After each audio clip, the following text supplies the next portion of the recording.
眼前的美女明明是他的老婆，可却不知道该叫他什么。就在他想在记忆中寻找痕迹时，却发现什么都没有，甚至记忆中根本没有这个人。突然，美女对他张开了血盆大口，下一秒，男子的头颅不翼而飞。清晨，在闹钟铃声响起的瞬间，他在朦胧中醒来。此时他两眼无神，瞳孔微微涣散。可下一秒，他的瞳孔突然骤然收缩，瞳孔里更是倒映着血红色的东西。原本还朦胧的他瞬间精神抖擞，疼的一声从床上坐起。此时方修抬头看着天花板，只见上方密密麻麻的血色文字，那嫣红如血的字体七歪八扭，犹如一只只鲜活的小蝌蚪，充满了怪诞之感。只见他此时一脸惊骇错愕，脸上已然挂上了冷汗，同时夹杂着一抹怒气。这是怎么回事？是哪个丧尽天良的在我家天花板上写字？也就在这时，原本鲜艳夺目的血色字体却突然开始慢慢的消失了。见状，他不可置信的使劲揉着眼睛，难道是我睡蒙圈了吗？是幻觉吗？刚才的字体也太清晰太真实了。但刚睡醒，方修也没再多想。可当他刚准备离开床铺时，下意识地环顾了下四周，刹那间整个人僵住，如遭雷击。他不可置信地看着眼前陌生的房间，想要从中找寻一丝熟悉感，可无论什么事物，他都感到无比的陌生。这到底是哪里？为什么我会睡在这？这到底是怎么回事？昨晚没喝酒，也没走错门，明明清晰记得回到了家中，吃了桶泡面，看了会小电影，然后就疲惫地睡着了。可现在放床头的泡面桶以及昨晚用完的纸巾也都不见了。也就在这时，一股杂乱陌生的记忆涌上脑海。他们都是孤儿，年龄相仿，样貌也相似，但人生轨迹却完全不同。此时他紧紧捂着脑袋，面露恐惧，脸上已然挂上了冷汗，犹如脑子即将爆裂开来一般。片刻后，方修缓过神，呆呆地看着自己的手掌。难道我是穿越到了平行世界，穿越到另一个方修的身上？此时他一脸疑惑，摸不着头脑。就算是穿越了，可刚才那些血字是怎么回事？随即在脑海中不断搜索，却根本没有任何相关信息。这时方修感到一股不好的预感，刚才的诡异的血色文字，原主记忆中根本没有发生过。难道刚才看到的是真的？也就在这时，突然一道温柔的女声传来：“老公，该吃早餐了。”只见他妩媚的倚靠在门上，穿着一件吊带丝绸睡衣，身材婀娜多姿，极其诱人。随即快速的朝方修跑去。见状，方修看出了神，呆愣在了原地。难道平行世界的我早就结婚了？这时女子已然跑到床边坐了下来，一脸温柔的看着方修：“老公，你醒了呀，该吃早餐了。”此时方修看着眼前的尤物，突然感觉穿越也很不错，紧接着咽了咽口水。如果不穿越的话，怎么可能有这么漂亮温柔的老婆？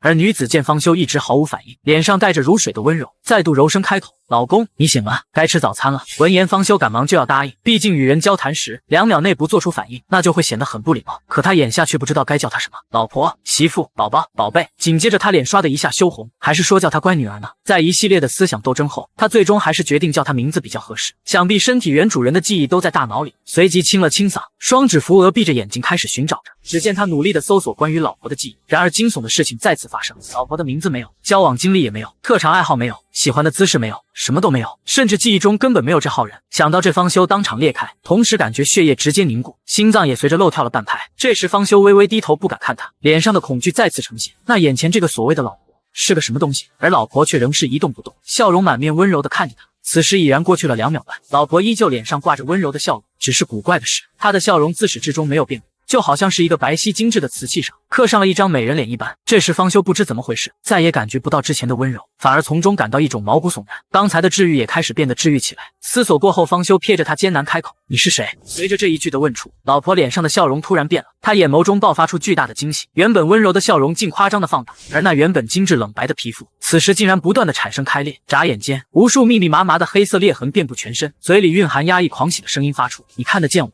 瞬间，方修如醉冰窟，脸上冷汗直流，一时间大脑极其混乱。抱歉，我脑子有点乱，你让我再想想。可老婆根本不给机会，直接对着方修张开了血盆大口，嘴里发出非人一般的嘶吼：“哈哈哈，你看得见我？”见状，方修的恐惧如潮水般涌来，瞬间老泪纵横，身体僵直在原地。下一秒，死亡的阴影如约而至，一张血盆大口直接将方修的头颅笼罩，他的头颅当场被老婆吃进了嘴里。紧接着，一股难以想象的剧痛感袭遍全身。他死了9999次，并且每次的死法都不一样，可死后却都会重新回到原点。就在刚刚，他意外魂穿到了平行世界的自己身上，随后就有个温柔漂亮的老婆喊他吃早餐。原本以为这是命运的齿轮开始运转，从此往后自己就可以过上幸福的生活，可谁会想到，只因为自己说了一句，却让他当场被自己的老婆吃掉了头颅。只见无头的尸体并没有第一时间倒下，而是脖颈处迸发出了大量鲜血，犹如喷泉一般一发不可收拾。然而下一秒，四周的时空犹如玻璃一般开始破碎，所有的一切都重归虚无。只见他此时惊恐大叫着，喘着大气再次从床上醒来。他此时满头大汗，一脸错愕，这到底是怎么回事？刚才我不是已经死了吗？难道刚才是在做梦？可就在这时，他却再次注意到了天花板上面再次出现了刚才看到的血渍，千万别让他们知道你能看见。这几个字犹如警钟，也让他意识到了刚才并不是做梦，而这些血字在他的注视之下，竟然再次突然慢慢消失。此时他难以置信，百思不得其解。这句话的意思难道是在提醒我，让我装瞎子？可转念一想，又感觉不对。身体的原主人并不是瞎子，他就只是一个普通人，而且在记忆中压根就没见过老婆。他一直都是独居生活，从来没听过见过有什么异常动静。所以刚才那句话的含义应该是不能让老婆知道自己可以看见他，就当家里只有自己一人，完全无视老婆的存在。也就在这时，一道温柔似水的声音已然从卧室之外传来，还是同样的话，同样的字眼。老公，你醒了呀，该吃早餐了。声音是那般的温柔含情脉脉，然而带给方修的却只有恐惧。他强忍着恐惧，心里不停地在想，也许只有像身体的原主人一样，选择无视对方正常生活，才不会被杀。于是他强忍着内心的恐惧，低着头，企图按照血字的提示，装作看不见自己老婆。可谁能想到，老婆竟然不按常理出牌，直接蹲在地上注视着方修。一时间四目相对，空气凝固。而此时方修看着表面风平浪静，实则心里已然是波涛汹涌。他紧紧拽着床单，企图让自己冷静下来，心里一直告诫自己不能动，不能看。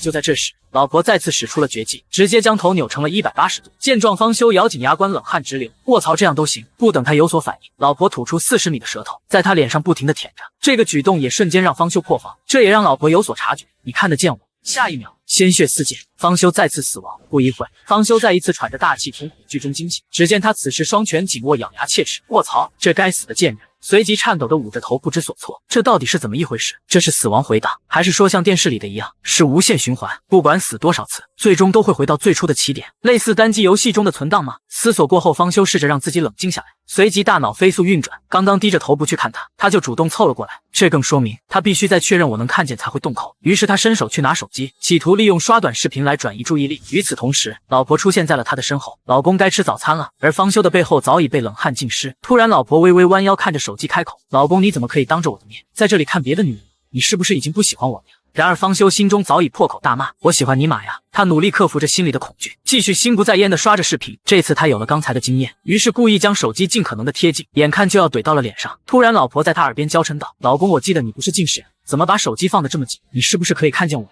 此话一出，方修瞬间心中一惊，冷汗也随着脸颊缓缓流下。难道做出异常的举动也不行？但见这次老婆说完话后，并没有直接动嘴，这也让他松了一口气，随即再次让自己冷静下来。紧接着再次翻到下一个视频，可这时他的视线却骤然一僵，原来此时在视频中的小姐姐竟然是他的老婆。见状，方修惊怒交加，卧槽！随即直接从床上跳起，同时将手机丢了出去。但这时一旁的老婆凑了过来，只见他面目狰狞，皮肤开裂，嘴里不停地重复着一句话，你看得见我？说罢就对方修张开了血盆大口。可这次方修没有坐以待毙，却是怒吼一声，我看见你妈！同时握紧拳头朝他打去。而老婆却丝毫不慌，直接一个侧身闪躲，紧接着再次张开血盆大口，狠狠的一口咬掉了他的手臂。刹那间，整个房间充斥着凄厉的惨叫。只见老婆这时用舌头缠住他的手臂，一脸满足的品尝着。而方修此时似乎已经接受了这个结局，脸上没了刚才的恐惧，而是一脸从容。这次是被吃掉吗？呵呵，那么下次又会是什么呢？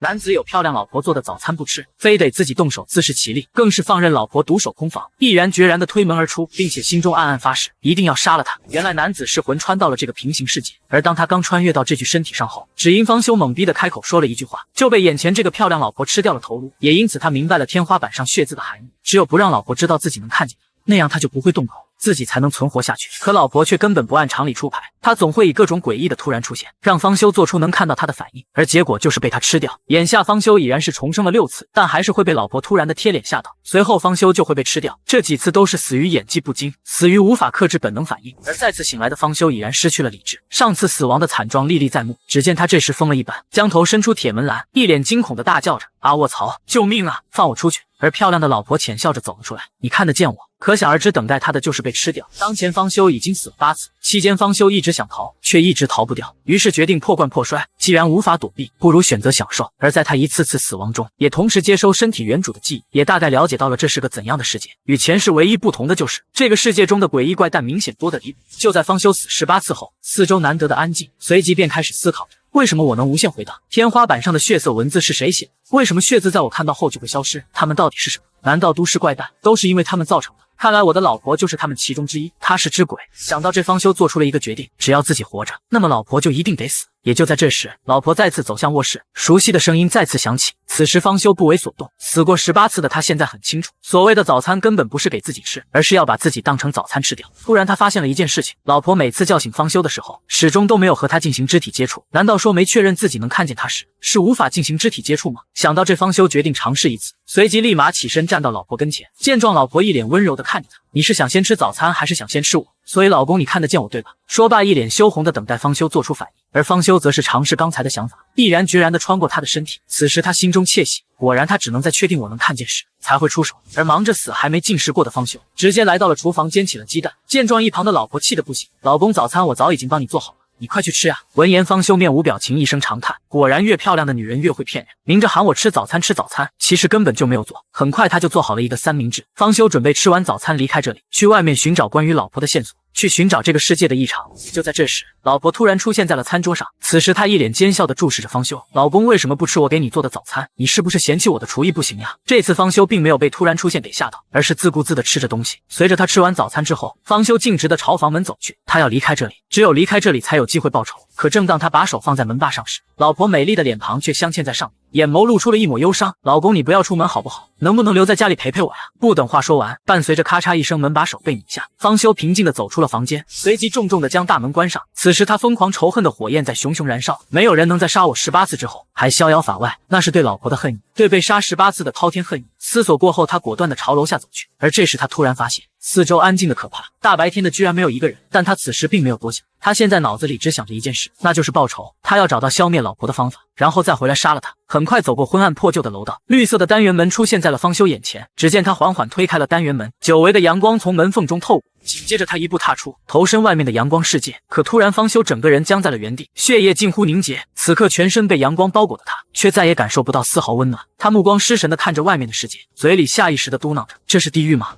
她明明是个可爱的小女孩，可等男子和她说完话后，却突然变得凶神恶煞。而男子得知死亡即将来临时，他不仅不怕，居然还仰头大笑着。就在刚刚，方修在死亡18次后，终于摸清了这世界的规则，也终于明白自己的老婆其实是鬼。于是他暗暗发誓，只要自己活着，那老婆就必须得死，没人可以在杀死自己18次后还逍遥法外。所以他要离开这个房间，出去寻找杀死他的方法。可当他好不容易走到外面的世界，却让他看到了更惊悚的一幕。只见在这街道上，天空上都是狰狞恐怖的诡异生物，放眼望去密密麻麻，铺天盖地。眼前的一幕十分诡异骇人，但却不足以让他心神崩溃，反而是让他捧腹大笑，让他的灵魂更加扭曲且疯狂。这时他的笑声极度扭曲压抑，令人毛骨悚然。此时他看到这个诡异的世界，不知道为什么，他突然觉得这世界太有意思了。也就在这时，他意识到自己的笑声可能会引起鬼的注意，于是急忙用手捂住了嘴，但扭曲的笑声依旧压抑不住，不停地从指缝中溢出，而压抑剧烈的笑让他止不住的咳嗽，以至于涌来一阵想吐的感觉。紧接着他倚靠在电线杆上，不停地呕吐了起来。与此同时，一声稚嫩的声音传来，叔叔怎么了？你是生病了吗？这突然出现的小女孩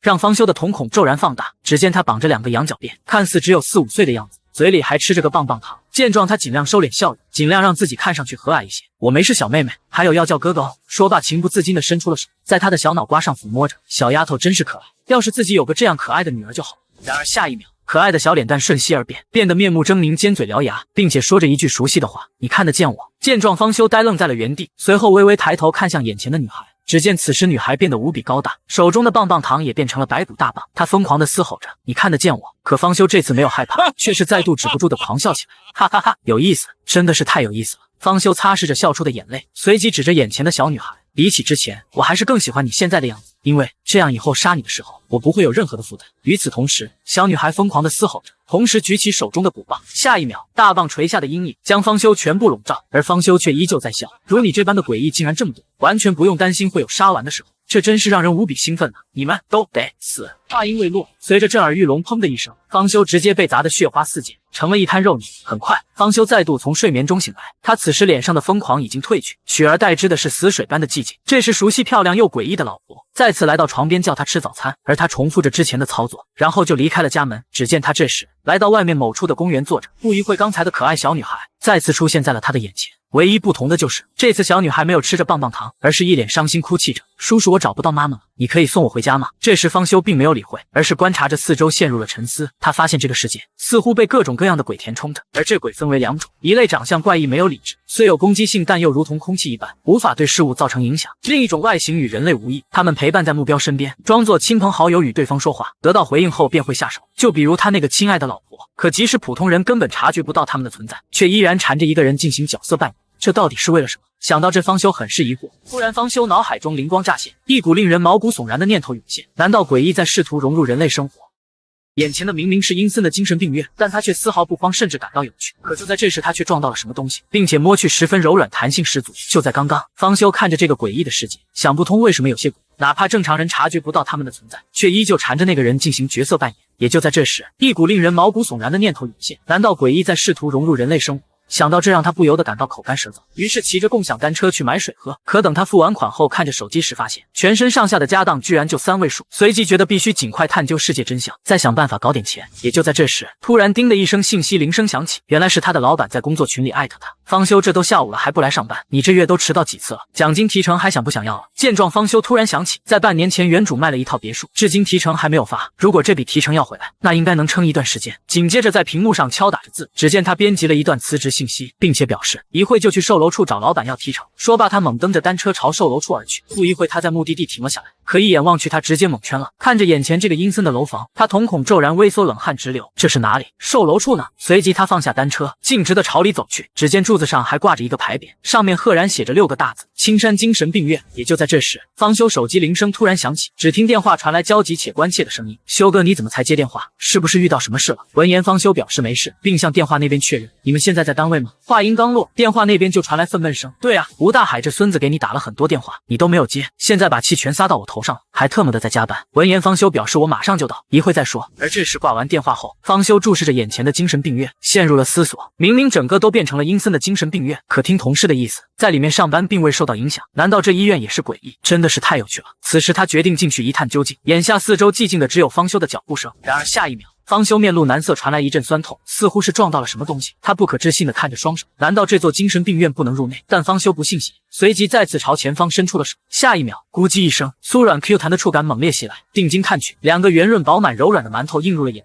刹那间，方修一脸震惊，小脸微红，紧接着一个重重的大壁咚拍在了脸上。只见这时女子捂着胸口破口大骂：“你个臭流氓，我要投诉你！”而方修此时捂着红肿的脸颊，一脸懵逼。也就在这时，保安亭的保安闻声走出，怎么吵吵闹闹的？同时也注意到了一旁的方修，这不是小芳吗？他干嘛了？与此同时，女子已然跑到保安面前，开始喋喋不休地描述刚才的事情。此时方修并没有理会，而是不由得侧头看向身后，结果却赫然发现阴森的精神病院居然不见了，取而代之的是豪华的白柳书院。见状，方修直接呆愣在了原地，随即他下意识地眨了眨眼。当他再度睁开眼时，精神病院却又再次出现了。他环顾着四周，陷入了沉思，这到底是怎么回事？难道说是时空错乱，空间重叠？随即他伸手去摸，结果不可思议的一幕发生了，他的手掌竟直接穿过了墙体。见状，他心中已然有了判断，能看见这座精神病院，却又无法触碰到实体，怕是与那些诡异一样，得到回应才能下手。而眼前诡异的病房，看来只有满足某种条件下才可以进行接触。那么这个条件是什么呢？想到这，方修决定证实一番，随即再次向墙体伸出了手，紧接着没有丝毫犹豫，一头扎进了病房的墙体。此时如同扎入空气，竟直接就进入了内部。只见此处墙壁灰暗一片，犹如照片的底片一般，墙上地上都是早已干枯的血液。他看着眼前恐怖的场景，总觉得这里一定隐藏着一个巨大的秘密。男子每走一个地方，都会遇见突然出现的鬼，但他现在却丝毫不慌，甚至脸上没有任何波动。这操作让鬼产生了自我怀疑。就在刚刚，他发现这世界的鬼甚至出现在了房子上，产生了时空错乱、空间重叠。原本想要前往售楼中心向老板索要工资的，然而现在根本没有这个心思。方修现在唯一的想法就是探究精神病院中的秘密。他没有走寻常路，而是径直的在墙体中穿梭。他走过大厅、餐厅、厕所、活动室，可这些地方却都是空无一人。直到他来到了一处病房前，他不由自主的停下了脚步。此处的病房看上去很特殊，整体大门呈现着暗红色，并且走过那么多地方，唯独病房区里有着浓厚的血腥味。病房上写着显眼的104。这时方修起了一探究竟的心思，他走到病房门前，将手伸进去，紧接着没有丝毫犹豫，果断地穿过了病房门。眨眼间，他来到了病房内部，而在床铺上，一个身穿病号服的女孩正蜷缩着躺在床上，浑身颤抖地哭泣着。此时方修目不转睛地看着，仿佛根本看不见女孩一般。突然，女孩似乎察觉到了方修，随即缓缓起身，下一秒蓦然回首，死死盯着方修。只见他眼睛空洞，没有眼球，甚至可以说没有五官，嘴里还发出了瘆人的声音：“大哥哥，来陪我玩啊！”可方修并没有理会他，而是径直的朝前走去。女孩则呆愣在了原地。待方修穿过104病房后，刚从墙体穿梭而过，赫然一个血红色的四眼鬼做着鬼脸出现在了他的眼前。但他并没有被这突然出现给吓到，而是不做停留的迈开了脚步。只见他此时完全面无表情，四眼鬼一脸问号的看着方修，直至他离开了这个病房。他不停的探索着这里的病房。方修浅浅的数了一下，类似这样的病房足足有几十间，而且有些病房门户大开，甚至存在诡异逃亡的可能。虽然经过这些病房都会遇见令人作呕的鬼贴脸，但现在方修已经可以镇定自若，而这都要拜老婆的18连杀所赐。这时他来到了一间医生诊室，地上有着几张病历和资料。见状，方修心中暗喜，有这些资料或许能获得一些有效信息。也就在这时，他突然看到有一份病历，赫然写着128号试验体转化诡异。见状，方修顿时瞳孔一缩，难道鬼都是由人转化而来？难道那些病房里的鬼曾经都是人？思索过后，方修心中产生了难言的震撼，随即蹲下想继续翻看，可这个空间都是虚幻的，他根本没办法接触，更别说翻阅病历报告。突然，方修眼前出现了几道纤细的发丝，这些发丝从空中垂落，不知道连接着什么，但他自然不会傻乎乎抬头，而是直接若无其事的起身。只见他的上方一个身穿白大褂，四肢犹如蜘蛛一般盘踞在天花板上的女医生，她脸色惨白，双瞳血红，直勾勾地盯着方修。你来了，要不要和我一起探索生命的奥秘啊？方修并没有理会，而是自顾自地思索着。既然办公室有线索，那么其他地方一定还有，而所有疑问的答案应该都在这座精神病院的核心，也就是院长的办公室。思索过后，方修穿梭着寻找院长室，他很快就锁定了一片办公区，并且这个办公区恰好和销售楼处重叠了，但此处并不是院长办公室。随即他便来到了2楼，而这也就是原主上班的地方。也就在这时，突然传来声音：“修哥，你怎么才来啊？”吴大海都快气疯了，你先别去找他。不等话说完，吴大海就气势汹汹地走出，指着刚上楼的方修：“你还敢来上班？你已经被我辞退了，你知不知道？”可这时方修没有任何神情波动，而是推开2人从中穿过。见状，赵浩一脸疑惑地看着方修，吴大海则是又惊又怒地指着他：“你居然敢推我！反了你了，还有你干什么去？谁让你上3楼的？给我站住！我已经把你辞了，现在立马给我滚出去，不许上楼！”然而方修全都没有理会，而是无视一切朝3楼走去。很快方修便进入了3楼，而他的视线顿时集中在不远处的房门上，同时心中大喜，终于找到你了。只见上面赫然写着院长室。男子为了寻找精神病院的秘密，在满是诡异的楼房里来回穿梭，更是在前往院长办公室时打断了正在做不可描述的2人。就在刚刚，方修无视一切朝3楼走去，吴大海则是喘着大气在后面一个劲的追着。此时他目光锁定在一间房门上，上面赫然写着院长室。他快步的来到了门口，而在现实中，这是售楼处董事长办公室。只见他一把拧开房门锁，瞬间3人直接呆愣在了原地，吴大海更是脸色瞬间苍白。完了，这下全完了。只见房间内一双黑丝大长腿以及姣好的身材，身穿职业套裙的美女映入眼帘。听到动静的2人急忙停止了不可言喻的羞事。男子一边提着裤子一边破口大骂，女子则是羞红着脸捂住胸口。此时方修直勾勾地盯着女子，准确来说是办公室的桌子上。忽然方修迈开了脚步，径直朝他们走了过去，紧接着他一把抓住女子的手，随后直接用力将她扯下桌子，同时开口骂道：“吵死了，真是烦人！”只见方修趴在桌上看着羊皮纸，一眼看去他瞬间心神俱震，随即又一脸窃喜。果然这精神病院中藏有天大的秘密。只见上面赫然写着：“天命眷顾之人，想知道这个世界的真相吗？想知道诡异到底是什么吗？想得知一切答案的话，可以前往 C 栋520房间，那有你想知道的一切。”很快方修看完所有内容，心中阴沉如水。上面落款是周清风，那应该是青山精神病院的院长。那么这封信是他写给谁的？难道他早就知道我会来？这时方修转身朝外走去，一边走一边思索，就得疑惑还未解开，现在又来新的疑惑。C 栋520吗？或许里面真有一切的答案。也就在这时，原本明亮的楼道瞬间变得阴暗无比。此时方修拿出手机照明，突然他感觉到哪里不对，在这个地点这个时机，不只是停电那么简单。想到这，他赶忙用手机电筒朝2楼方向照去，结果却发现青山精神病院消失不见了。他随即朝2楼跑去，他想看看其他地方是不是也没精神病院的影子。而在后面的男子一脸愤怒，伸手朝吴大海索要手机，可吴大海却尴尬表示没信号，现在根本打不出电话。也就在这时，男子一脸自信的开口：“以我的身份地位，我能接触到的比你们想象的更多。关于这个世界的隐秘，手机没信号，光线被压制，如果没猜错的话，这种种迹象证明了一点，我们很可能是进入了鬼域。”此话一出，方修露出了瘆人的笑容：“呵呵，鬼域吗？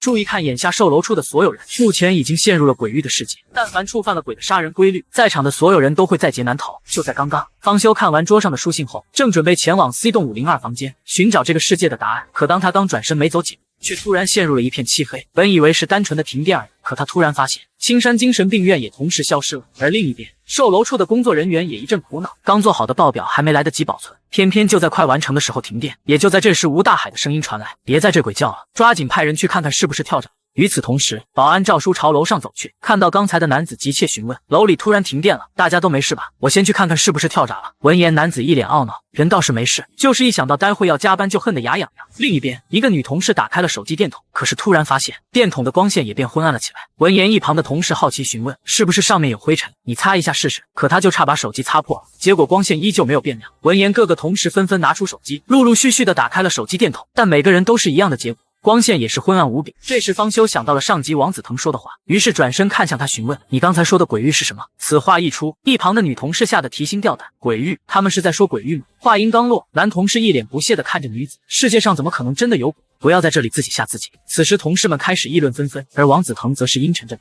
突然他看向闹哄哄的同事大喊：“都给我闭嘴！”随即一脸认真地看着他们。现在所有人保持安静，接下来说的话很重要，关系到我们能否活下去。话音刚落，同事们个个面露惊恐，气氛也变得紧张了起来。只见王子腾这时深深地做了个深呼吸。简单来说，这个世界是存在鬼的，所谓鬼域就是鬼的领域，也可以理解为一个异次元空间。而现在这里是鬼的世界，我们现在处于鬼的地盘。此话一出，在场的个个吓得大惊失色，全都呆愣在了原地。好一会缓过神的男同事突然询问旁边的人：“保安赵叔呢？他回来了吗？刚才说去检查电闸，到现在还没回来，不会真的遇见鬼了吧？”这时王子腾没了刚才的怒气，取而代之的是前所未有的恐惧。普通人在鬼域中更要谨言慎行，避免触犯鬼的杀人规律，不然和找死没什么分别。此话一出，吴大海已然吓得不知所措，抓着王子腾瑟瑟发抖地询问：“那王少，我们现在该怎么办？”闻言，王子腾面无表情，淡淡开口：“咱们现在唯一要做的就是想办法从这该死的鬼域逃出去，要不然所有人都会被鬼杀死。”也就在这时，四周平静的可怕，安静的能听到心跳声，似乎蕴含着某种魔力，并且突然出现了一束光芒。只见方修这时冷汗直流，同时微微侧头看向一旁，这种熟悉的感觉绝对错不了，是诡异。注意看眼前的红衣女子，上一秒还待在原地，可眨眼的功夫却消失不见了。就在刚刚，王子腾心惊胆战地描述着鬼域，可刚说没多久，方修就察觉到了不对，这种熟悉的感觉正是鬼。随即他向众人淡淡开口：“鬼又出现了。”平静的声音似乎蕴含某种魔力，或者话语中的信息让人震撼。几人纷纷吓得头皮发麻，被吓得不轻的同事此时怒视着方修：“方修，这个时候你胡说什么？哪里有鬼？”也就在这时，身后女子的上方突然垂落下数道长发，而当他反应过来的时候，显然已经来不及了，嘴巴早已被长发缠绕，发不出声。不一会的功夫，全身都被捆绑了起来，而方修则站那平静地看着众人，俊朗白皙的面容，再配上没有丝毫情绪的神情，竟给人一种活体人偶的诡异感。忽然，方修慢慢开口：“王小丽她不见了。”闻言，一个同事当场吓得大喊：“你胡说！王小丽明明就在我旁边！”说罢便转头对着王小丽位置开口：“王小丽，你吱个声！”可结果发现她身边却是空无一人。这时一群人瞬间就炸过了，王小丽真的消失不见了？难道真的是鬼出现了？见状，王子腾突然转头发问：“方修，你能看见鬼长什么样子？”虽说两人平时有矛盾，但生死危机之前，一切都是过眼云烟。这时方修平静的回复：“视线受阻，没看到鬼，只看到王小丽消失。”与此同时，一名男子指着站在一旁的方修表示：“同事都被鬼抓了，他怎么还这么冷静？他不正常，肯定被鬼上身了。”闻言，王子腾一脸狐疑的看着他：“你好像一点也不害怕鬼，难不成你是御灵师？”此话一出，方修摇了摇头，并反问王子腾：“什么是御灵师？”这时王子腾更是疑惑不解，方修对鬼的出现可以平静如此，却不知道御灵师是什么，他到底是什么身份？同时开口解释：“御灵师是能驾驭自身灵性的人，我表哥就是一名御灵师，而目前我们最好的破局之法，那就是有人成为御灵师。”话音刚落，方修却是露出一抹邪笑：“这么说，御灵师是在鬼域中炼成的喽？要怎么做？”突然，王子腾一脸震惊，在这种状况下，方修居然还能有如此敏锐的判断，或许他真能是我们逃出的关键。随即便一脸认真的看着方修：“我表哥说过，想要成为御灵师，唯有借助鬼的力量，而且需要同时满足两个条件：一是经历生死之间大恐怖的洗礼，刺激心灵波动；二是与鬼接触，让鬼的力量侵入心灵。但要注意，鬼的力量就像带血的抹布，在擦去夜明珠上灰尘的同时，也会有不可避免污染心灵的风险。而所谓的灵性光芒，其实就是心灵本身的光泽被扭曲之后的产物。”话音刚落，方修微微有些疑惑，生死之间接触诡异，这两者都已经满足了，为什么没点亮灵性？或者说早已经点亮了，只是自己还没有发现。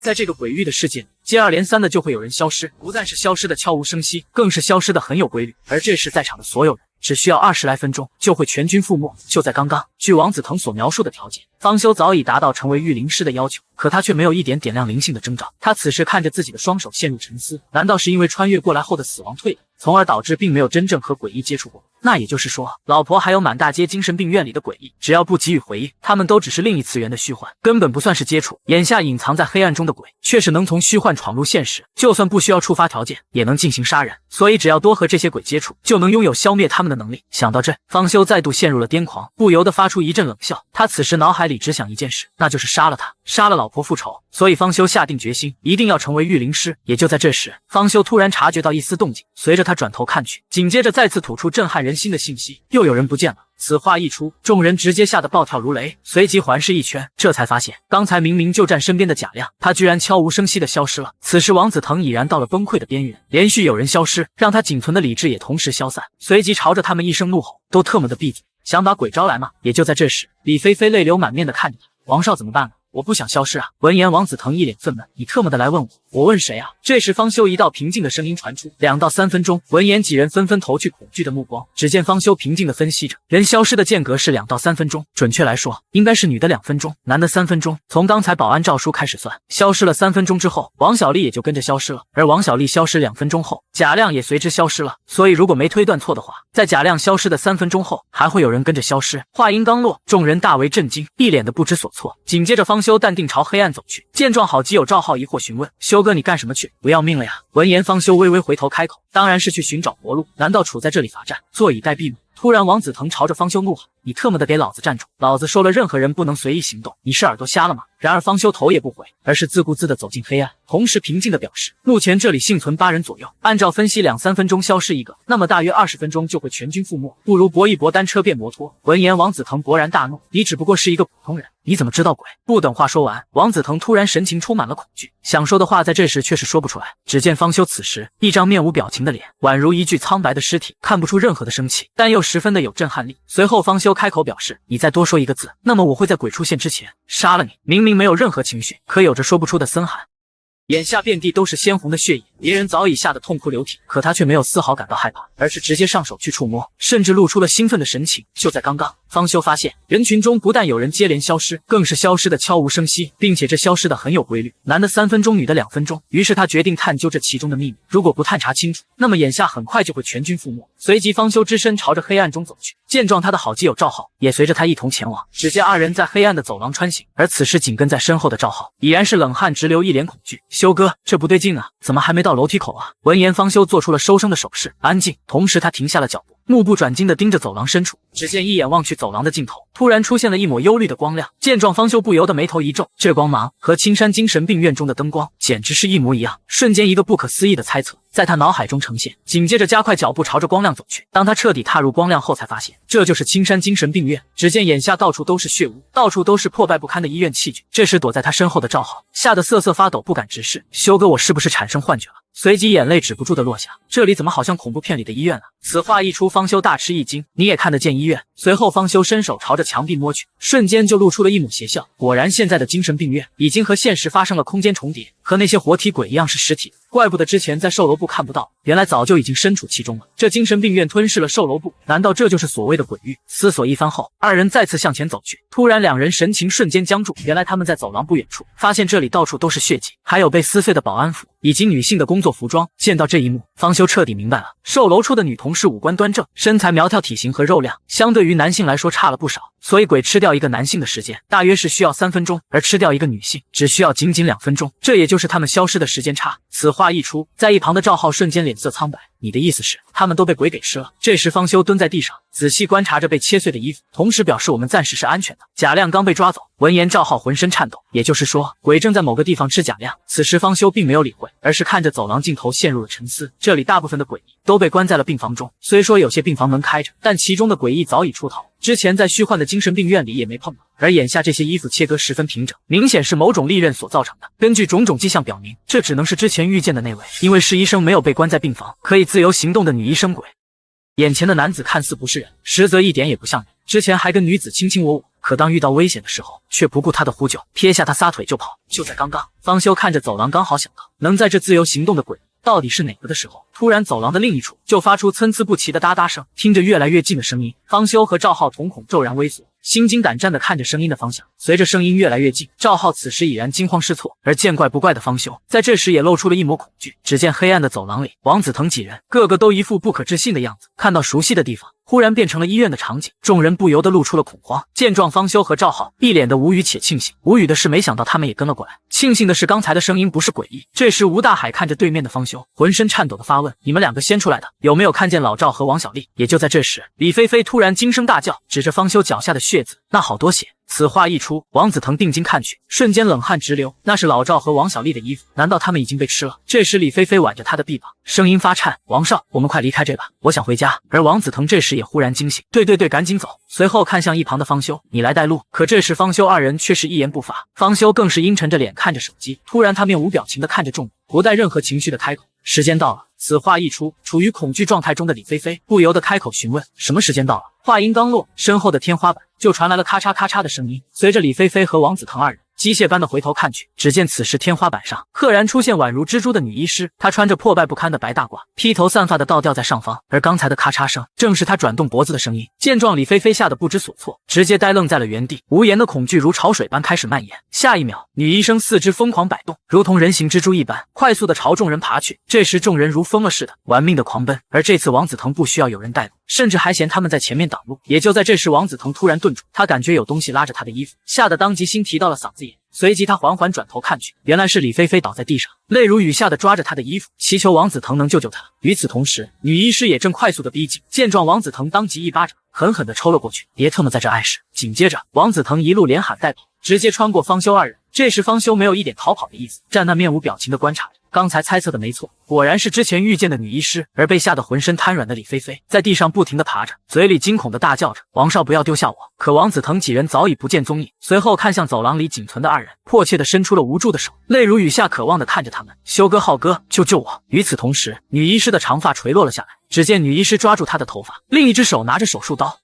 眼前的这个男子胆子真大，不仅堂而皇之的站在女鬼面前，更是趁她吃东西时直接上手，先是在她脸上狠狠的来了一拳，最后居然盯上了她的大长腿，二话不说的就伸手摸了上去。就在刚刚，众人看到女医师鬼，个个都是拔腿就跑，可身子娇弱的李菲菲却是直接瘫软在了地上。随着女医师一步步逼近，她朝方修伸出了求助的手，可眼下不是御灵师的方修怎敢贸然上前救她，只能站在一边旁观。只见女医师鬼一只手抓着她的头发，另一只手拿出了随身携带的手术刀，随着手术刀慢慢逼近她的脖颈，李菲菲泪如雨下，一个劲的朝仅剩的方修二人求救。可李菲菲的话还没说完，一道银亮的刀光掠过，瞬间血液一发不可收拾，犹如喷泉一涌而出。见状，赵浩直接吓傻，口齿不清的嘟囔着：李菲菲就这样死了。只见这时李菲菲躺在地上，视线上已死不瞑目，脖子处鲜血不停的涌出。然而杀死李菲菲的女医师此时并未停手，而是继续挥舞着手术刀，对她的肢体开始分解。看到这一幕，方修冷汗直流。女医师鬼之姐手法精准老辣，生前肯定做过不少的手术，而我和赵浩就在旁边，但她却丝毫不在意，对李菲菲的尸体格外认真专注。与此同时，女医师鬼这时舔着鲜血格外兴奋，随后将手术刀上的血液舔舐干净，最后放到了某个部位的夹缝当中。紧接着，她犹如饿虎扑食一般开始进食。这时方修看着血腥的一幕，猜测吃人应该就是变成诡异之后的本能。而了解杀人规律之后，方修做了个大胆的决定，他慢慢朝着女医师走去。很快他便站到了女医师的侧面，突然方修握紧拳头，狠狠地朝她打去。只听砰的一声，沉闷的碰撞声响起。可就在这时，方修一脸震惊，随着他收回拳头，看着鲜血顺着拳头滑落，心中不由感叹，竟然硬得像钢铁一样。而这一拳也让他认清了自己与女医师之间的差距。目前遇到的所有诡异都具备人类难以抵抗的杀伤力，人类在诡异面前犹如弱小的蚂蚁，看来只有成为御灵师才有能力改变这一现状。这时身后的赵浩发出颤抖的声音：修哥，我们快跑吧！闻言，方修不但没有跑，而是平静地站在原地。这只诡异杀人的规律是就近杀人，并且只对一个人下手，在他进食的时候，也就是最安全的时候。话音刚落，赵浩满脸恐惧地再度开口：可是我看他就快要吃完了呀。只见方修此时平静的可怕，毫无情绪地说出令人毛骨悚然的话。李菲菲看上去虽然纤细，但该有肉的地方都很丰腴，所以她的肉量至少能撑3分钟以上。此话一出，原本精神紧绷到极点的赵浩听到肉量2个字以后，瞬间感到一阵恶心，紧接着低头开始不停地呕吐。可方修并没有理会，而是自顾自地思索着。王子腾说过，成为御灵师需要让诡异的力量侵染自己的心灵，而整个鬼域当中，诡异力量最浓的地方，那自然是在诡异的身边，有肢体接触肯定也会侵染得快一点。思索过后，他盯上了女医师2.5米的大长腿，随后直接伸出手去，毅然决然地开始抚摸。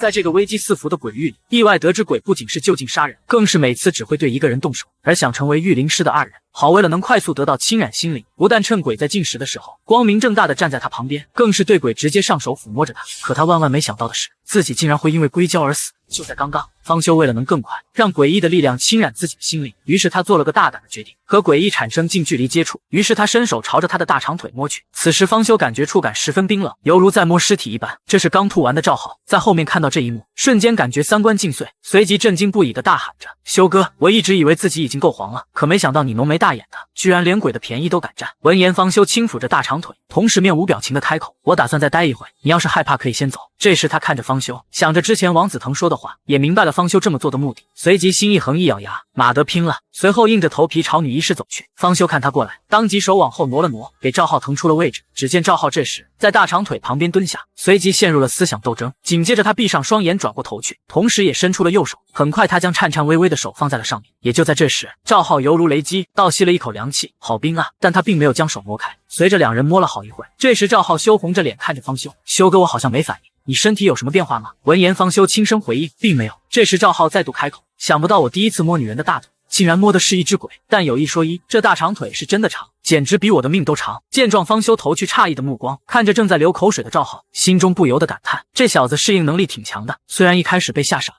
但现在居然还有心情开玩笑，指不定还真有几分潜力。不一会，方修看着手机开口：“1分钟了，最多再摸30秒，预留出足够的逃跑时间。”时间1分1秒的流失，30秒的时间转眼即逝。方修毫不犹豫地起身逃跑。赵浩虽说慢了半拍，但也紧随其后。这时在后面的赵浩疑惑不解：“修哥，你确定我们能跑得赢鬼？还有你之前来过这里吗？怎么对这里这么熟悉？”原来方修之前在进入精神病院时，特地留意了大体方位和一些路线，所以他自信可以利用地形优势拉开和女医师的距离。然而正当方修二人即将跑到走廊尽头时，惊变也随之发生了。方修眼前突然落下几缕黑色发丝，见状，方修抬头看去，正好对上了他那对血红的眸子。此时方修心中一惊，难道是自己的判断失误？按照李菲菲的肉量，明明至少还有2分钟逃跑时间，可为什么女医师却这么快追来？想到这，他瞬间回头朝李菲菲尸体看去，紧接着他的瞳孔巨震，只见李菲菲的尸体早已被啃食殆尽，变成了一片血泊，而在那血泊之上，赫然残留着几大块的硅胶。见状，他彻底炸裂，硅胶，假的！他千算万算，怎么也没想到自己竟然会在这个点上失误。也就在这时，一道银光从他后面闪过，与此同时，方修一声惨叫：“愿天堂没有硅胶！”见过鬼的都知道，有一种可怕的技能叫鬼打墙，而今天他们运气好就遇到了。原本以为自己在楼道里已经至少下了不少20层，可追上来的二人却只下了3层。就在刚刚，方修以为自己算的时间再加上地形足够和女医师拉开距离逃命，可他却是百密一疏。没想到李菲菲身上很多都是假的，都是科技与狠活填充的，因此肉量大大缩水，鬼进食的时间也随之缩减，而这也让他再一次的死在鬼的手里。他本以为这次死亡会回荡到老婆那里，可当方修醒来的时候，赫然发现自己居然没有回到老婆身边，而是在女医师身边摸着大腿。与此同时，旁边的赵浩颤颤巍巍的走了过来，对着女医师伸出手也开始摸。随即方修连忙拿出手机看了看时间，一个念头如潮水般涌来，难道死亡回荡是以事件为单位，就像是在玩游戏一样？第一关是在小区附近，而这第二关就是青山精神病院。之所以这次没回到老婆身边，是因为第一关已经通关了，所以存档时间自动来到第二关。这时方修来不及细想，上一次是死于硅胶，所以这次绝不能犯同样的错误。想到这，方修立马起身，同时拍了拍旁边的赵浩：“好了，我们走吧。”闻言，流着哈喇子的赵浩一脸不舍：“修哥，我这才刚开始就走啊，这可是我的第一次。”不等话说完，方修头也不回的就走，同时淡淡轻声开口：“他的前后都是科技与狠活，所以肉量不足以支撑太长时间。”此话一出，赵浩当即一愣，紧接着大吃一惊：“硅胶的，难怪那么大呢。”说罢，两人一路狂奔，很快就来到了楼梯间。这时方修果断表示下楼。在楼梯间狂奔不久后，就碰到了王子腾一行人。也就在这时，走在后面的王子腾听到身后传来的动静，顿时心惊肉跳。只见他这时犹如惊弓之鸟，赶忙甩着臂膀开始奔跑。鬼追上来了，快跑啊！见状，方修一脸疑惑，随即开口喊道：“王子腾！”紧接着，方修加快了脚步，果断的从楼上一跃而下，稳稳的落在了他们的前面。这时，吴大海心有余悸的擦拭汗水：“是你俩小子，可把我吓死了，还以为是鬼追上来了。”与此同时，赵浩诧异的看着众人：“你们怎么跑得这么慢？”此话一出，一行人愤懑的转头瞪着他：“这还慢？我们至少下了20层了，也不知道这楼怎么这么高。倒是你们，为什么跑得这么快？”闻言，赵浩瞬间大惊失色：“20层这不可能，我和修哥才下了3层，就已经碰到你了。”话音刚落，众人顿时眼张失落。什么？赵浩，这时候你可别在这胡说八道，小心我揍你！而一旁的王子腾这时反应了过来，神情惊慌，浑身颤抖，这是鬼，鬼打墙。只见他此时冷汗直流，不知所措，嘴里重复着一句话：这一定是鬼打墙啊！紧接着惶惶不安地看向其中一人。我表哥说过，鬼的力量会让人产生幻觉，有可能造成鬼打墙的现象。遇到鬼打墙的人，那么就会一直在原地打转，永远也无法逃脱出去。这也是为什么方修他们很快追上我们的原因，因为我们一直在原地打转。而方修看着慌乱的众人，不禁的若有所思。有趣，鬼打墙。他们一直在原地打转，如果不及时走出这，那么一旦诡异追来后，他们每个人都将面临死亡。于是男子决定做标记，好来确定是否真的原地打转。随即众人都丢出一样东西到地上。就在刚刚，赵浩一句骇人听闻的话，让王子腾意识到了不对。他此时历历危惧，愣在了原地。紧接着他色若死灰看着众人，我们中了鬼打墙了，所以方修他们很快就追上了我。我们其实一直在原地打转。王子腾的话如同火上浇油，一时间让众人更加惊慌失措。见状，方修一脸无语，随即手伸进兜里找着什么东西，紧接着平静地看向众人：你们谁身上有多余的东西，丢到地上做一个标记。此话一出，王子腾瞬间秒懂，连忙配合着大喊：对，做标记，快把不要的东西都拿出来。随着几人后知后觉的明白，就纷纷开始在身上翻找着。不一会，各种东西丢了一地，有水瓶，有烟，有火机，还有王子腾丢出的子孙嗝屁套。待做好标记后，方修转身看向身后的众人：走，我们现在下楼。闻言，个个都跟在方修后面，心惊胆战地朝楼下走去。可随着他们走了一层楼之后，却在一个转角处突然停下。只见之前丢出做标记的东西赫然地出现在了眼前。见状，众人再也压抑不住恐惧，失声惊恐大叫了起来：这是我刚才丢的打火机，还有我的钱，这次真的完了，真的遇到鬼打墙了，现在可怎么办？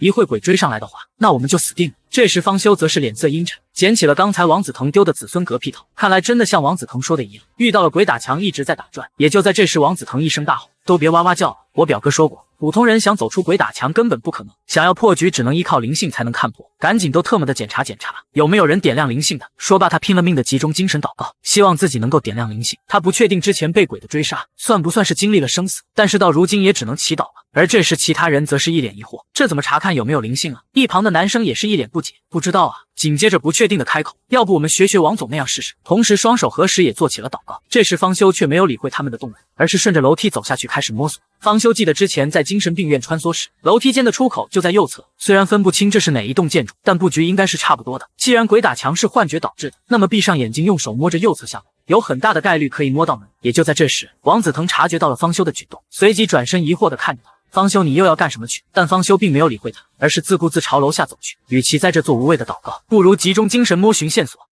别人被这鬼打墙吓得不知所措，可他却是一如既往的平静，甚至在遇到鬼的时候也是临危不惧。就在刚刚，方修凭借着记忆，顺着楼梯开始寻找出口。见状，赵浩急忙跟了上去，而身后的王子腾看着方修的举动若有所思，他感觉到了方修不对劲，太过于平静了。从始至终，他的脸上都没有任何慌乱的神色，甚至在遇见鬼也是如此。那时女鬼出现后，方修的位置最靠前，可他却不第一时间逃跑，而是贴着墙站，以防被撞到。我们都逃到了楼梯间，但剩下的他们三人却没跟来。现在李菲菲不见了，那么不用说肯定死了。可他们俩男的和女鬼在走廊里至少待了1分钟，他们在干嘛？还有为什么鬼没有杀他们？难不成是在那双飞，在那占鬼的便宜不成？想到这，王子腾连连摇头，排除了这个荒诞的想法。这肯定不可能，那可是鬼啊！而一旁的两人看到陷入沉思的他，一脸疑惑。与此同时，方修和赵浩已然走下了楼梯，和众人拉开了距离。只见方修一边走一边摸着墙壁，但一直摸到的都是坚实粗糙的，并没有其他异象。见状，赵浩疑惑地看着他：修哥，你现在是在做什么？你教教我，我帮你。可这时方修并没有理会，而是自顾自地数着阶梯，一步一步往下走。11、12，同时手也不停地摸着墙壁。突然他在第15阶楼梯顿住，此时手上的触感变得光滑，并且越发冰冷，似乎摸到了钢铁。只见此时方修瞳孔不由得颤抖，情不自禁地开口：找到了。闻言，赵浩一脸狐疑：找到了什么东西？紧接着照葫芦画瓢，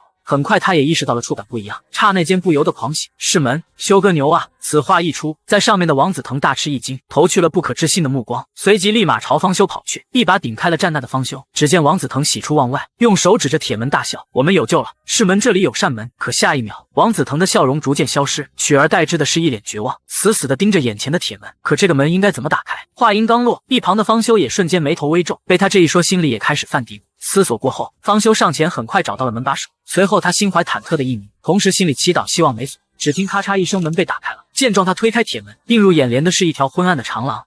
他们逃跑的时候推开男子，而遇到危险的时候又想起他。可他们不知道的是，在男子眼里，他们全是工具人。就在刚刚，方修凭借着记忆，终于找到了出口。见状，方修正准备进去，可就在这时，王子腾疯了一般，再次顶开方修，第一个冲了进去。见状，方修一脸阴沉，但也并没多说什么。紧接着，其余的人看到眼下的出口，瞬间也疯了似的往里冲，而方修则是站在原地注视着众人。这时赵浩转身疑惑看向方修：“你不跑吗，修哥？你怎么还这么淡定呢？”话音刚落，方修突然露出一抹邪笑。面对危险，他们都只顾着自己逃命，而有意思的是，面对女医师鬼，根本没必要跑得太快。与此同时，身后传来一阵惊愕之声：“你俩倒是快跑啊！不跑就给我滚开呀！想死也别拉我当垫背。”可此时方修并没有理会，而是自顾自地思索着。有时候跑得太前面，不见得是一件好事，只需要保证自己不是最后一个就可以了，这样还方便摸女医师大腿，尽早的点亮灵性。并且这座精神病院中还存在诡异出逃的情况，之前没遇见是运气好，要是迎面撞上一只就有趣了。而另一边，一马当先的王子腾突然停了下来，紧跟其后的人也陆续停住了脚步。原来在他们眼前出现了一左一右的岔路，两条岔路都十分悠长，谁也看不清两条路背后的状况。众人看着岔路面面相觑，突然一男子看向其中一个，指着左边的岔路开口：“你先走左边的试试。”闻言，男子瞬间暴怒：“你可真聪明，拿我是对错了？怎么你不自己去走？”也就在这时，方修不慌不忙地走了上来，瞬间众人不由得把目光集中在了方修身上。紧接着王子腾连忙询问：“方修应该走哪一条路？刚才鬼打墙就是你找到的门，你一定知道出路吧？”闻言，方修脸色再度阴沉了下来：“怎么着？跑的时候恨不得把我推开，遇到困难现在又想起我了？”想到这，方修不由觉得好笑。见状，众人恼羞成怒：“你笑什么？快说呀！鬼都快追来了，摆什么架子呢？问你是信任你，还在这找存在感呢？”不过此时方修并不在意，因为这些人对他来说也只是工具人罢了。紧接着，方修朝着右边的岔路走去，同时心想：目前女医师是无敌的，想要争取时间的话，那么唯有拿人命去填。注意看，这个胖子马上就被鬼追上，而追上的下场众所周知，会成为鬼的口粮。可当感受到死亡临近时，他竟然把在他前面的人果断的一把扯到了后面。就在刚刚，众人在面对岔路的时候，竟把方修当成了工具人，让他选择一条路在前面带路。可方修此时并不在意，而是径直的朝右边走去，因为他也把众人当成了工具人。即便他不知道哪条路正确，但他知道目前女医师鬼是无敌的，而想要争取时间，唯有拿人命去填。与此同时，众人看到方修朝右边走去，他们也没有丝毫犹豫，也都选择朝着右边狂奔。可就在这时，咔嚓咔嚓的关节转动声响起，闻声众人也清楚知道，这个声音是女医师鬼，而目前跑在最后的人正是经理吴大海，身材圆润，自然体能不行。与此同时，方修一脸邪笑且淡定，他来了是诡异。也就在这时，女医生身影瞬间出现在了天花板上，朝着队伍中的最后一人快速袭去。只见蜘蛛一般的女医师身上的白大褂在走廊里十分醒目，她倒挂在天花板上转动着头颅，黄亮的双眸直勾勾地盯着众人。这时人群一下子就沸腾了起来，玩了命的往前面跑，但人的速度根本不能和女医生相提并论。眨眼的功夫，他就出现在了吴大海的头顶。见状，吴大海拼命的逃窜，此时他脑海只有一个想法：我不能死。紧接着朝前面的人伸出了手，一把抓住了他的衣领：“谁让你跑得比我快的？这是天注定，该死的是你！”随即狠狠往后一拉，自己借力朝前跑，而被他拉中的人踉跄的往后倒。只见他此时坐在地上瑟瑟发抖，现在成为了最后一名的他，等待的只有死亡。下一秒，唰的一声，一道银光闪过，被吴大海拉中的最后一人直接被抹了脖，连一声惨叫都没来得及发出，就已然人手分离。而吴大海此时没有一丝愧疚，转头朝着身后自言自语：“嘿嘿，小陈，你放心的去吧，逢年过节我会给你烧香的。”同时，方修也慢慢停下了脚步。见到这一幕，方修不由得嫌弃：失去了人性的人，那么与诡异又有何区别？与此同时，女医师拿出手术刀，开始对小陈进行肢解。方修则是淡定的朝他走去，他不知道如何快速点亮灵性，现在只能多做些尝试，希望能赶紧点亮灵性，成为御灵师，减少人命的伤亡。也就在这时，赵浩突然发现方修不见了，在人群中焦急地寻找着他。突然，赵浩呆愣在了原地。只见方修再次靠近女医师，随后在她的大腿方向蹲下，紧接着双手朝大腿摸去。忽然，旁边传来一阵声音，同时颤颤巍巍的手映入眼帘：“修哥吃独食不地道啊，摸大腿居然不喊我。”这时赵浩满脸羞红，似乎上火流着鼻血，期待的看着大腿：“修哥，下次还有机会摸大腿，你记得一定要喊上我吗？”说罢便开始伸出了咸猪手，并且一个劲的夸赞着：“这皮肤真光滑呀，冰肌玉骨的，活的女人大腿也这样的手感吗？修哥，你有没有摸过？”方修此时并未理会，而是满脸笑意的看着他。不愧是日天，都这个时候了，嘴里还能蹦出成语，指不定他真的可以点亮灵性，和我一起合力逃出这栋精神病院。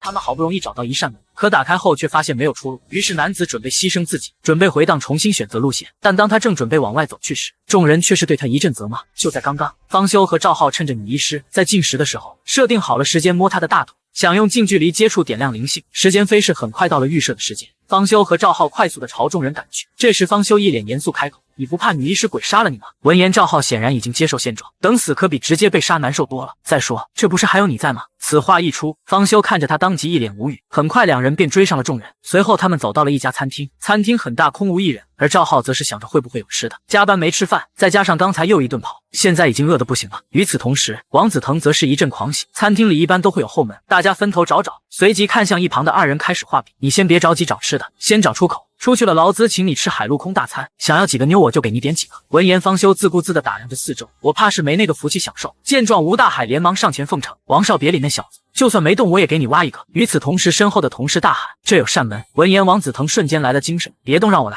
随着他喜出望外地走到了门口，嘴里一直嘟囔着：“有救了，有救了！”紧接着，他拧开了门把手，第一时间朝里冲了进去。见状，众人也纷纷跟了上去。而在尽头有一道狭窄的小门。随着离镜头越来越近，方修也越来越感觉不对，这更昏暗的环境越发被压抑的光线，似乎在暗示着他们走向鬼域更内部的空间。与其说是生门，倒不如说像是一条死路。很快，众人便跑到了尽头。这时，王子腾发现门没锁，随着他将门打开，却发现里面堆满了杂物。所幸的是，里面并没有鬼。见状，王子腾没了刚才的笑脸，而是一脸愤怒，咬牙切齿：“该死，该死！这里根本就没有出路，我们被诡异瓮中捉鳖了。”此时，方修则是一脸平静：“这是选错了吗？看来下次应该选左边的路。”紧接着，他一脸严肃朝后看去，现在回头显然已经来不及了。虽然可以牺牲一个人，帮助其他人逃脱，但没人知道还要跑多远，更不知道还要多少人命去填。不如回去找女鬼，直接回答。思索过后，方修毅然决然地转身原路返回。见状，赵浩连忙劝阻：“修哥，你现在回去的话，肯定会撞上那个女鬼。”可正当方修准备走出门口，身后却传来了一阵责骂声：“都特么怪你！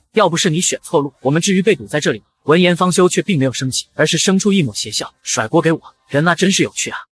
男子原本就打算牺牲自己，让时间回荡，重新选择路线，可不曾想到人性的险恶却在男子行动前展现出来。就在刚刚，方修意识到选错了路线，打算只身前往找女医师鬼，牺牲自己回荡，重新选择路线。但当他正准备踏出门口时，身后却传来了一阵阵责骂。此时除了赵浩，其余的人都用责怪的眼神不停地责骂着门口的方修。见状，赵浩气愤的极力反驳：“修哥也没逼你们，还不是你们自己要跟来的？当初问路的是你们。现在选错了就让他担责任，你们有本事怎么不自己选？”话音刚落，吴大海一阵言辞厉色：“我们是没本事，但我们至少不会像他那样自作主张，不知道路可以商量，我们信任他，让他选。谁知道他会闭着眼睛瞎选。”此话一出，直接将不善言辞的赵浩怼得当场说不出话来。与此同时，王子腾上前制止争吵的二人：“好了，别再吵了，现在吵翻天也于事无补。我们现在的当务之急是要想办法活着出去。”紧接着，他捡起方修之前的话开始分析：“据我观察，这只诡异每次只会攻击一个人，之后会有2到3分钟的安全期，所以目前唯一的办法就是选一个人出来，由那个人去引开诡异，给大家创造逃跑的机会。”随着王子腾的话音落下，场中的气氛瞬间诡异起来。一旁的方修嘴角微微上扬，因为他知道王子腾心中早已有了盘算，当所有人对自己有责怪情绪，那么被选出去送死，其他人也不会多说什么。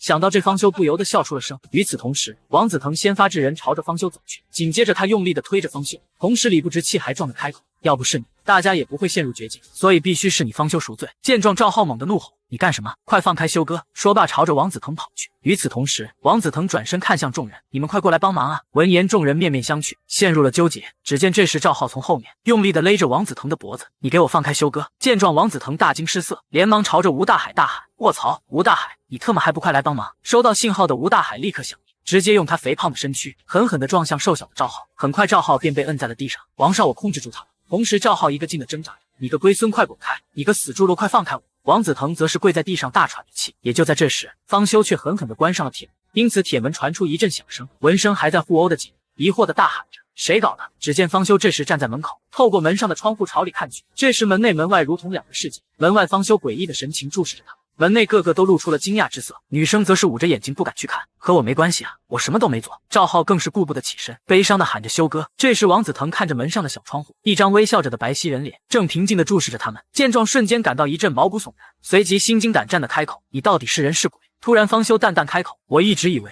我不会对人感兴趣，但没想到人可比诡异有趣的多。”紧接着抬头微笑着注视着他们：“多谢你们让我对这个世界又增添了几分兴致，下一次我会好好报答你们的。”与此同时，咔嚓咔嚓的声音响起，女医师快速地朝着方修逼近，而方修自然也听到了声音，但他连头都没有回一下，依旧微笑地注视着他们。下一秒，唰的一声，一道银光闪过，方修的头颅落下，可他仍是面不改色，依旧是微笑着盯着他们。